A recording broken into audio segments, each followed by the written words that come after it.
Well, you say they know the story, and you and I know that a lot of them don't. Every nativity scene you go in and see the house is wrong. Yep. Yeah, of course. Wooden manger. A wooden manger. Wooden manger. Wise men are there. The wise men are there, and it's like with 3 gifts. Yeah, it's like this and is not right. Yeah.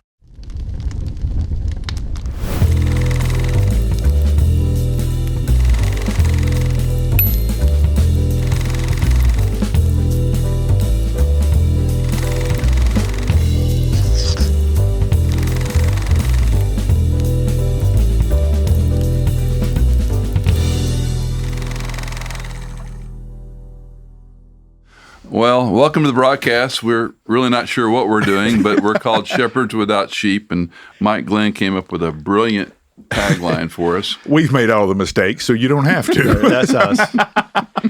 3 old pastors. I got this scar right here. Bullet hole. Yeah.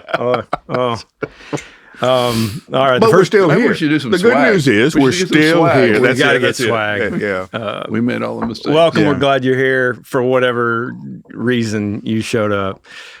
First question is, what does 6-7 mean? We're all trying to figure it out. You guys have any opinion? I mean, we just want to, No, it just reminds me of how uncool I am now because I got nothing. Look at this cardigan, man. I don't even know. This is my birthday sweater. Is it your birthday? Yeah, well, it was Saturday. 1964. Okay, happy Saturday. birthday. We should all say. What year did you get this cardigan? I got it Saturday. My wife just gave it to Saturday. me. Oh, shame on me. So, yeah. Now we're in trouble. Right now, you can take that up with Gina. I love that. You can take it up. I love with that Gina. sweater. Yeah, Mr. Rogers. Best sweater I've ever seen. So one of the things we thought we'd talk about, since this is rolling out in the holiday season, is as shepherds, back when we had sheep, the importance of the Christmas season and what that means to us.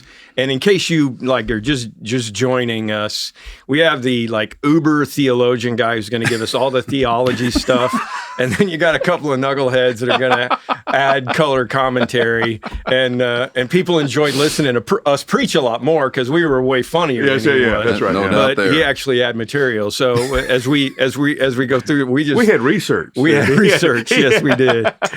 Let's talk about Christmas and the importance. I mean, I'm working on a couple of messages. I'm preaching a couple of places over the holiday season, back home and another place. And I looked at some old notes even early this morning, and it's like 5 years into the church I was at, in Chicago.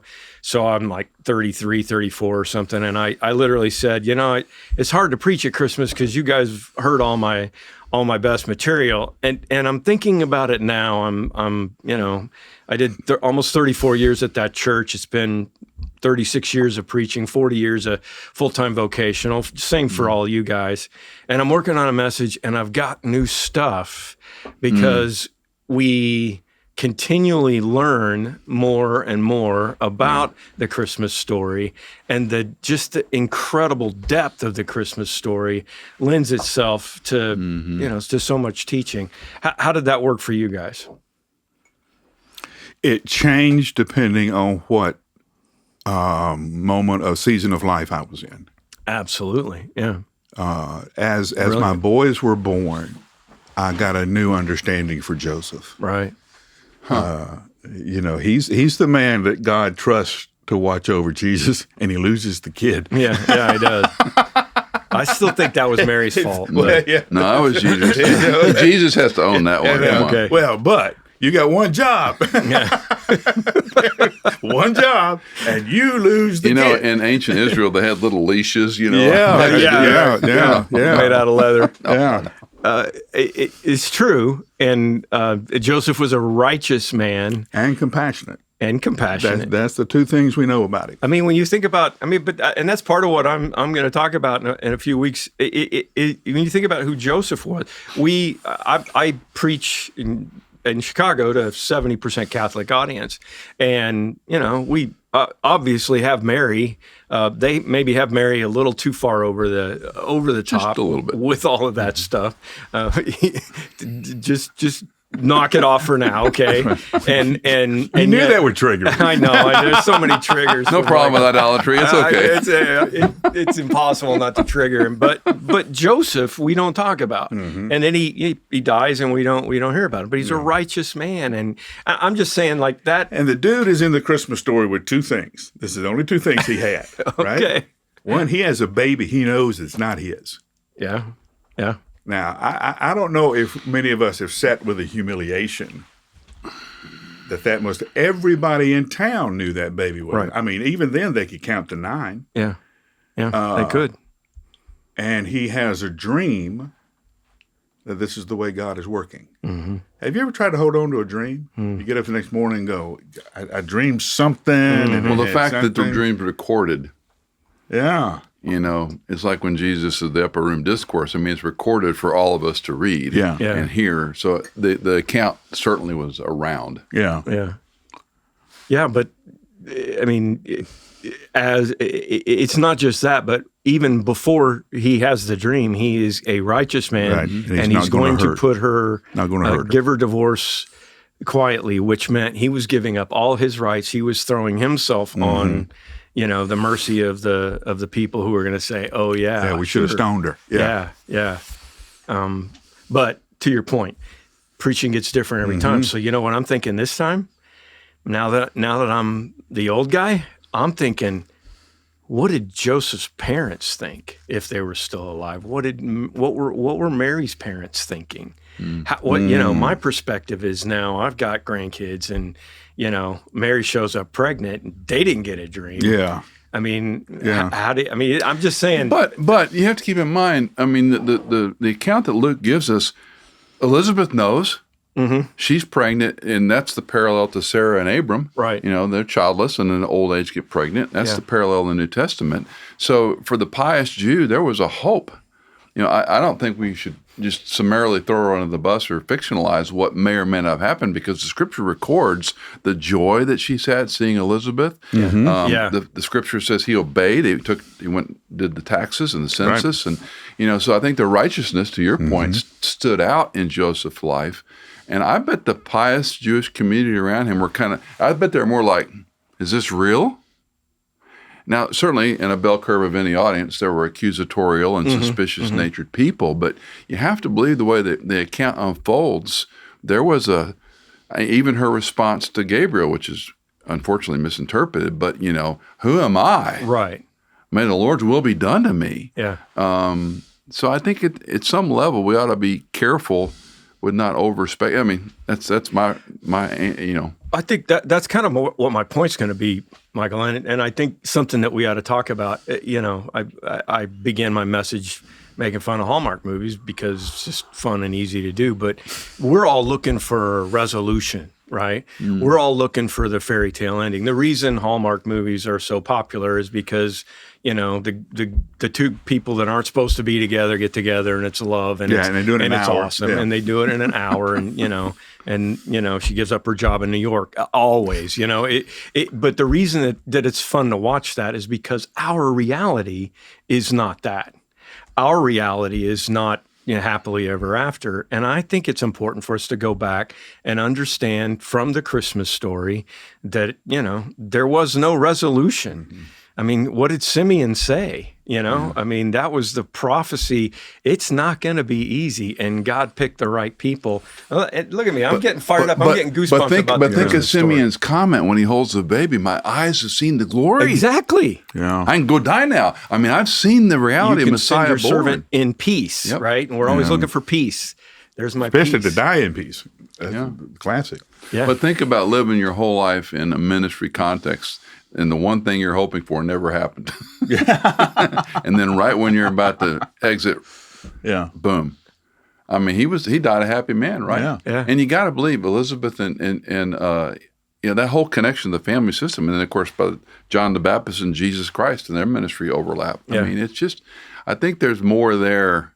But back to inject back a little bit to Christmas preaching, I always felt like your comment with the same story, like Easter. Yeah. Everybody knows the story. Right.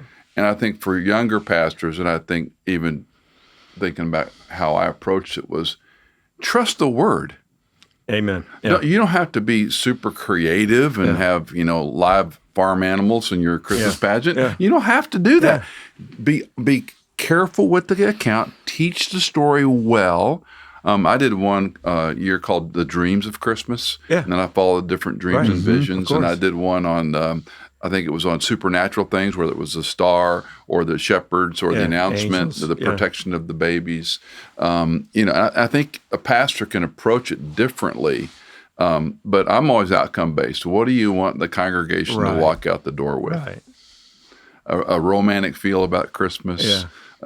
Maybe be more thankful this year, or do you want them to walk out with, man, these were real people who lived in a context that God chose to bring the Messiah to solve all the mess. And I think And they obeyed. all the above. It was what they knew. Yeah. What they knew. To the audience outcome, as you pastored all those churches and where we served, I wanted them not to just sing some great Christmas carols and feel great about Christmas dinner, but to be confronted with, has he not been born to die, we would not live. Right. Some type of reminder. And I don't think you can't overstate the resurrection and Easter, right? No. Oh, they all know the story. Well, you better be faithful to explain that story accurately and trust that God's word and God's spirit are going to be powerful, not just you and me trying to.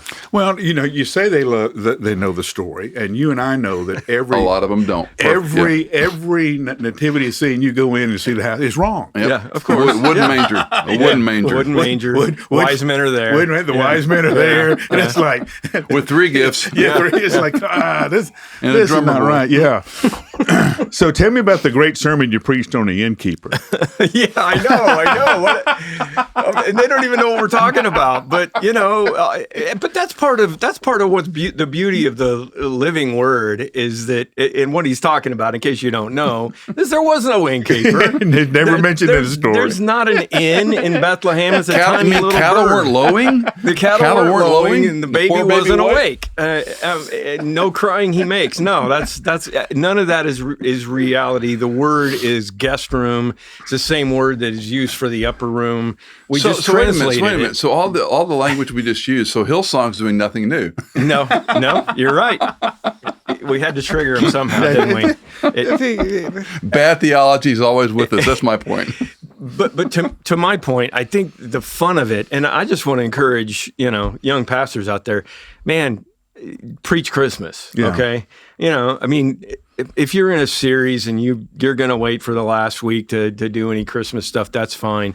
But as a guy who did it 33 years in a row, and I did it 3 or 4 weekends. Oh yeah, every year. I would not, and for a while we did at the movies. The fun at the movies thing that Life Church does, and we did at the movies, and we used movies and turned them into Christmas themes, and it was super fun because there's so many different ways to talk about this beautiful story of Christmas. And it's always the assumption, but preach a clear gospel. Yeah, I mean, we often think, I don't know, and especially in the Baptist tradition, goodness, have they not heard the gospel over and over and over? And we kind of lose the okay, they know it, I don't need to say it again. Yeah. But there's also the element, again, back to the story. The story is God's word, and I should depend on that and not, and I don't besmirch creativity, believe me, but if the wrapper and the gift are powerful, but the contents are empty. Yeah. It's hollow. It's a feeling I walk home with. I don't care. Yeah. I'd rather them walk out with a truth that they know Christ loves them. He was born to die that they might live, and that he had them in mind, to make it personal and drive it home. Yeah. And this is a precious thing we have as a culture that we can and I've always been kind of a Grinch because of the materialism and the distractions of Christmas. And over the years, that's probably where I've softened most, is this is an opportunity where we've talked about Easter and Christmas Christians, right? Church participants for decades in the ministry. They're not going to come back because you preached a great sermon. No. No. But, boy, if they came twice a year, are they going to clearly hear? I can't tell you how many people, as I was walking away, how many people said, my first weekend was Christmas Eve. Yep. And we would blow them Right. up. We would Right. do them big, and we had a bunch of them. And I mean, that's the opportunity. So they're looking for something. We had pageants. You had pageants. We had the big Easter thing, 11 performances. We had like 9 Christmas things. When you look back on it now, and Mike, you said it's a different generation of preaching and teaching. What do we do now? What do younger guys do? Because they're not going to do an Easter pageant or a Christmas musical, probably. No Christmas trees anymore, living Christmas trees. Did you ever do a living Christmas tree? Not a living Christmas. We did everything but we didn't do that. What would you do today? Nothing. Nothing? Nothing. Now, in that, what I would do is I would give the holidays back to the families. Would you give them some structure? I would give them structure. An Advent candle kind of thing, a day-to-day thing to do with the family. But I would encourage my folks, one, sit down together as a family and do what is best for you at Christmas, not as best for your in-laws or your parents or whatever. There was one time we took the boys on a grand family tour. Yeah. We got home. They're miserable.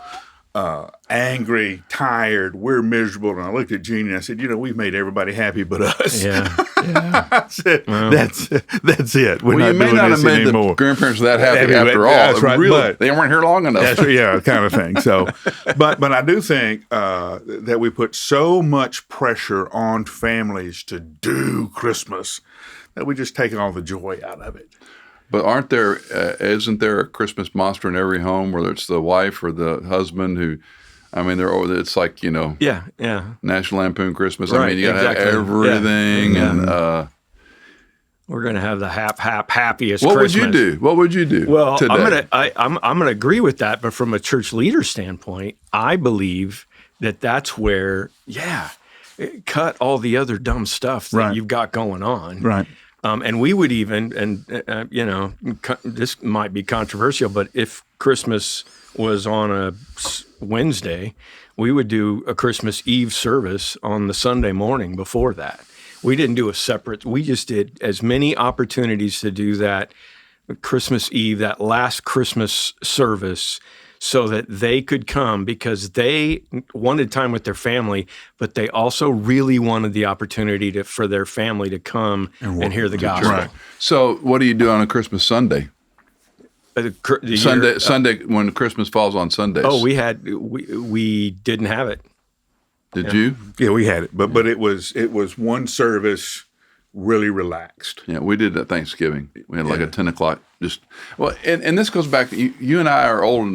We're older now, and we can say these things with bravado. Yeah. But when you're a 30-something pastor with some deacons or elders or Yeah. leaders, we got to have this. We got to have the pageant, the choir, and the orchestra, and the tapestry. Are you gonna have either the stupidity or the courage to say no? Let me talk about what we did, because we, it didn't matter when Christmas was. We completely took the next weekend off.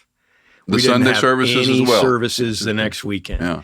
Because we had done, at one point in 3 campuses, we did 28 Christmas Eve services. And our staff was fried, They're and our exhausted, volunteers were fried. And When your people take the next Sunday off. well, they're going to take it off anyway. And what are you going to do? You're going to give it to the junior guy on staff, and that's kind of rude anyway. So what we do is we would prepare a really good, online presentation, whatever, like we did during COVID, and we would throw that out to the people, and then the deacons' questions are going to be, well, what about the offering? What about the offering? Everybody gives online now, and if they don't give online now, you need to be pushing them that direction anyway, because we all learned that in COVID really fast. That's just a different.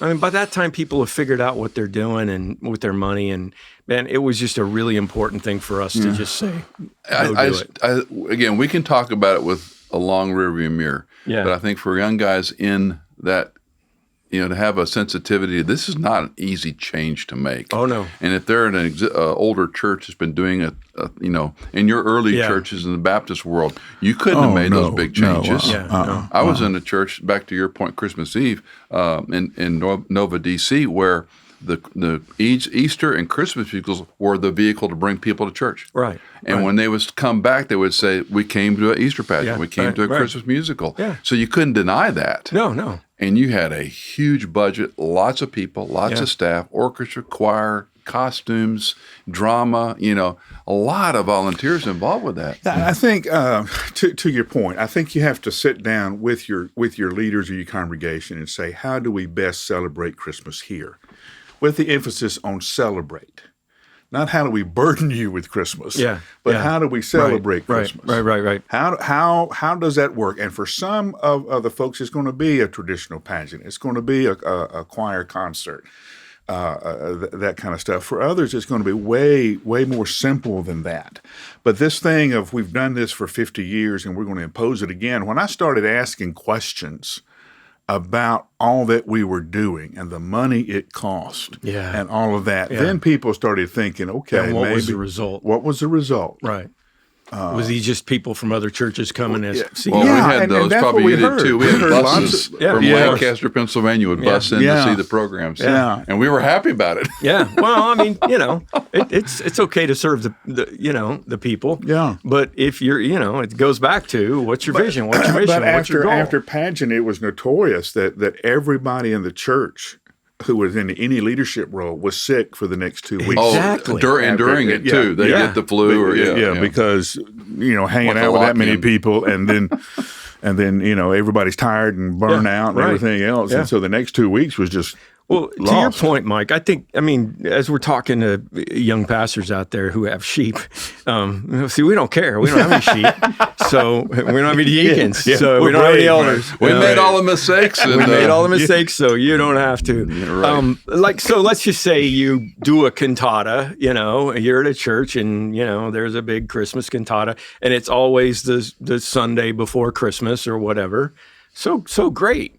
Introduce maybe a candlelight Christmas Eve service. Yes. Introduce something that is more, and again, to your point, I mean, we did blow ours out, but the most important thing we did is we sang Silent Night and we lit candles and we had communion and I told the Christmas story. That was the most important event. Theologically, why have the Lord's Supper on the birth of the Savior? Whenever you do this in remembrance of me. I'm just curious why you would do it. It's not right or wrong. Catholic culture, okay. Well, that's a different thing. So if I get I got to have the Eucharist every opportunity that I can for them. If they come in and it's this crazy weird service and we've done all these crazy and we've got a band and there's I don't know what's going on, and then the message is fairly normal. And we lead into communion at the end, and they're welcome to take it. It's just wow. I also think it's a nice moment to your point earlier. This is just not a cute baby being born. This baby was born to die. King of Kings. And you don't ever look at him without understanding that this is his body that he's broken. So again, to our younger selves, be clear on that message. Mm-hmm. Explain why. Mm-hmm. And I've always been. I mean, we attend a wonderful church now, and I always feel communion Lord's Supper is cursory. We're not taking the time to really explain why would you do that on Christmas Eve. Mm-hmm. And if I know I've got an eclectic audience theologically on those events, all the more important. Absolutely. We're remembering that he was born to die that we might live, and this commemorates that death, burial, resurrection. The other thing that I would add or ask is, what do you now do on Christmas and Christmas Eve as a retired or whatever we call ourselves, and a father and a grandfather, and you got sons and daughters-in-law, and and when we're in our 30s, we're swimming upstream and everything's important and we're busy, and all of a sudden now we're on the other side of this, looking back, going, what's of value? We talked about, a friend of ours says retirement is the slow death of ego.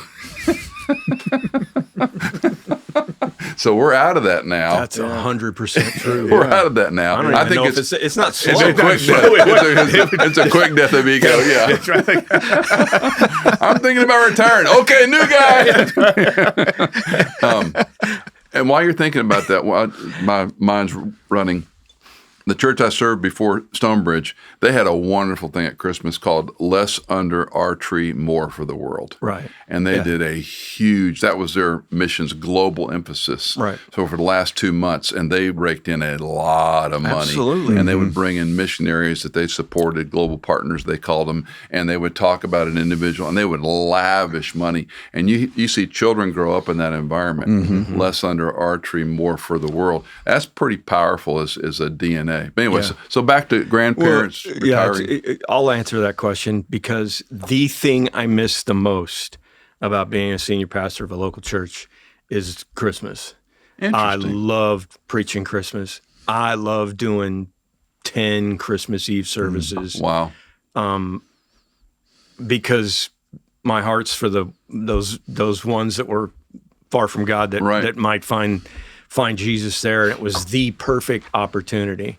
My wife said, "Now that you're done, you will never do it again because you were worthless to the family after all of that." And I want to caution the balance on that. I mean, that you got to be able to be there.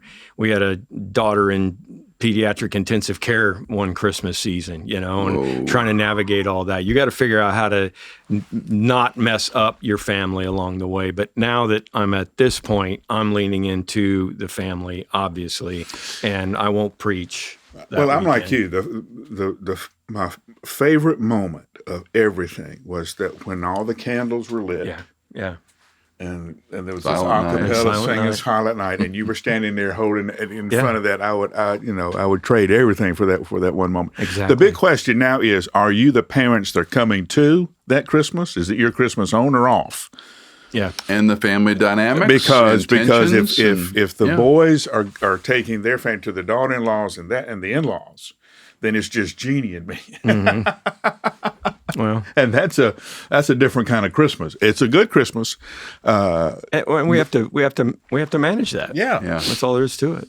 Cindy and I adopted the posture of we always wanted our kids to be free with their in-laws and respective things and their own family traditions. Because I didn't grow up with my grandparents involved in family in Christmas. Yeah, no, I didn't. Hardly knew them. Yeah, me too. And so you're always trying to relive your experience better. And so what we decided was, look, you do what you want to do. We'll try to make up for it another time. Right. And we try to do it, whether it's one couple or two of them or all of them.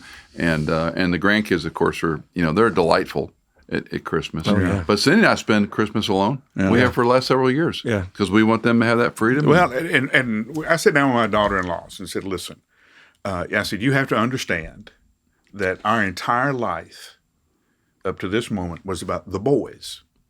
It was Chris and Craig, the boys. Yeah. And I said, the only thing I'd ask of you is work it out so that we're all together. Yeah. So if it's the 29th, I don't care. Well, that's what I was going to say. So I don't care. There's this thing about all the boys being together with their families. And has that worked out well? Yeah. Okay. And they'll call and tell us and say, hey, we're all going to be back in town this day. And so good. That's exactly what we did. Well, all of our girls were all doing ministry. I don't know. I just started a controversy among the Baptists out of that, but all of our girls just were doing some of the Baptists. Yeah, that's right. I didn't trigger. Okay, good. Some of them.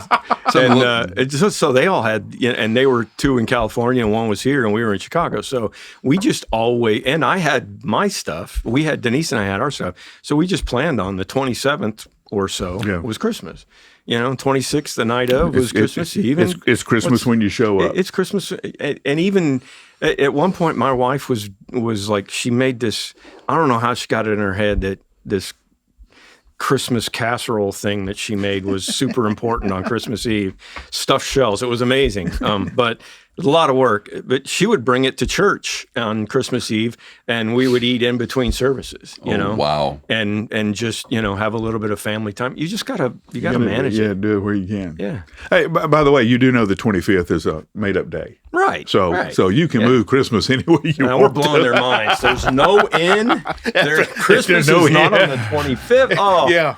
Whenever I mentioned that there was no innkeeper, I have stopped for some of them were the innkeeper in the pageant. I know. And now they got this existential crisis. Well, I didn't know. I'm just still upset about the wood majors. I'm like, it's stone. It's a basin. Yeah. But what is Max Lucado supposed to do with all of his writing? That's his problem. At this point, I mean, it's like it's all based on all the stories we used to tell are based on all the myths of what we created at Christmas. So for the most part, I leave it alone. It's okay. It's not really worth going in and blowing the whole thing up.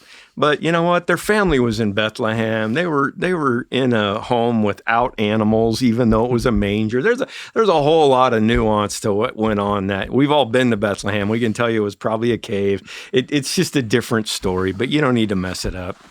I just believe that the point of the Christmas story is a hope in a reality, hope in a situation for Mary and Joseph, for all of them. I mean, in this messy moment, in those messy moments, it's Christmas is what it is. Yeah, and it's not going to be resolved. It's not going to be wrapped up at the end of this 90-minute. No, I think movie. that's one of the interesting things. We look for Christmas to be the moment when it's all resolved. Christmas is the moment that the question is asked. Well said. Yeah. Not the answer given, but the question's asked. Is that a good place to drop? It seems like it. I mean, I think that's a mic drop. Mike, you gave us the mic drop, and I want to talk about one book that I just came across recently. It's a Crossway book by Leland Ryken called Journey to Bethlehem, a treasury of classic Christmas devotions. And if I was in ministry today, I would have that book. I'd pull it out in October, and I'd be scanning through it, looking for ideas, for illustrations, for support material. Ryken's brilliant, and you'll love these stories. They're very accessible, and it's good scholarship. So put that one on your shelf for next year. Journey to Bethlehem by Leland Ryken. Okay.